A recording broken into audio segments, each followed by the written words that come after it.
Today, I want to once again address the people of Iran.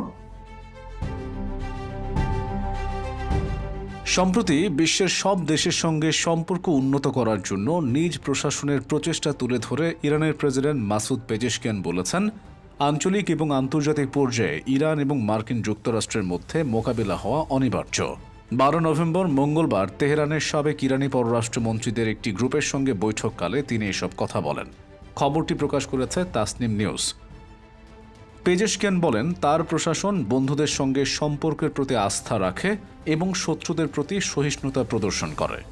ইরানের president বলেন, দেশের অভ্যন্তরীণ সমস্যাগুলো সমাধান এবং দেশের উন্নয়ন করতে হলে শুধু অভ্যন্তরীণ বিষয়গুলো সমাধান করা নয়, আন্তর্জাতিক সম্পর্কগুলো সুসংগঠিত করতে হবে, উত্তেজনা কমাতে হবে এবং আঞ্চলিক ও বৈশ্বিক দেশগুলোর সঙ্গে যোগাযোগের পরিবেশ উন্নত করতে হবে।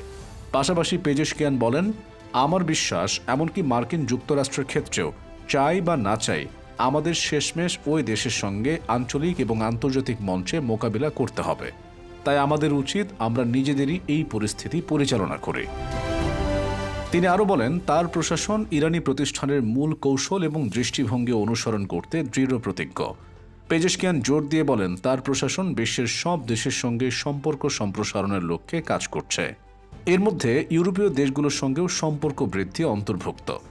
তিনি বলেন, ইউরোপীয় দেশগুলোর সঙ্গে আলোচনা চলছে, তবে সম্প্রতি কিছু অশুভ কাজ করে সায়নিস্ট শাসন ব্যবস্থা এ প্রক্রিয়াকে বিঘ্নিত এবং জটিল করতে চেষ্টা করছে।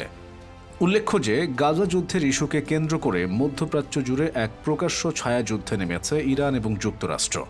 একদিকে যুক্তরাষ্ট্র ইসরায়েলের সর্বঘনিষ্ঠ মিত্র এবং সর্ববৃহৎ পৃষ্ঠপোষক, তো অন্যদিকে ইসরায়েলের বর্বরতার বিরুদ্ধে লড়াই করা প্রতিরোধ যোদ্ধাদের সবচেয়ে বড় সমর্থক ইরান। এই ভিন্নতার ফলেই তেহরান ওয়াশিংটন সম্পর্কের মধ্যকার তিক্ততা ভয়াবহভাবে বেড়েছে। এদিকে ইসরায়েলের যুদ্ধবাজ প্রধানমন্ত্রী বেনিয়ামিন নেতানিয়াহু ইরানকে হুমকি দিয়েছেন। ইংরেজি ভাষার মঙ্গলবার এক ভিডিও বার্তায় ইরানি জনগণকে সম্বোধন করা ইসরায়েলের প্রধানমন্ত্রী বেনিয়ামিন নেতানিয়াহু হুঁশিয়ারি দিয়ে বলেছেন, ইসরায়েলে ফের আক্রমণের চেষ্টা করলে ইরানের অর্থনীতি পঙ্গু করে দেওয়া হবে। তিনি ইরানের জনগণের উদ্দেশ্যে বলেন, দেশটির সর্বোচ্চ নেতা আয়াতুল্লাহ আলী খামেনি ছাড়া জীবন কতটা উন্নত হবে তা কল্পনা করে দেখা উচিত ইরানিদের। নেতানিয়াহুর অভিযোগ, ইরানের শাসক গোষ্ঠী সাধারণ জনগণকে বিপদে ফেলছে। কয়েক মাসের মধ্যে ইরানি জনগণের উদ্দেশ্যে এটি নেতানিয়াহুর দ্বিতীয় কোনো বক্তব্য। এর আগে 1 অক্টোবর ইরানের হামলার 2 দিন আগে প্রথম বক্তব্য দেন তিনি।